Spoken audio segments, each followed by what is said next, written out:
இதே காதுக்கு பிலாப்பழம் புதுசாக வந்த பிலாப்பழத்தை கொட்டையை எடுத்து போட்டு கொடுத்துருக்கு. அதனால நீ இப்போ போல் சந்தையை போடுற பாருங்க எப்படி அடியாது மாஷா வாங்கி மரத்தில் வந்து கல்லுமே கத்துறா வாங்க எப்படி கத்துறாங்க மாஷா வாங்க சந்தோஷம். கமரங்க நிற்க மாட்டாளே அதனால ஓடிக்கிறாள்.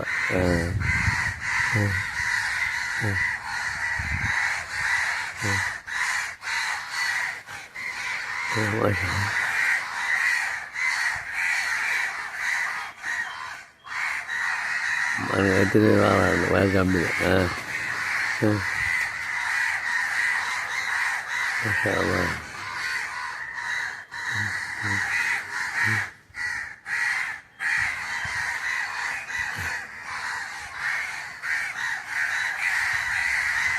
நந்தி போஸ்ட்டில் எத்தனை இருக்கான வாங்க எத்தனை இருக்கா நந்தி போஸ்ட்டில் பார்த்தீங்களா?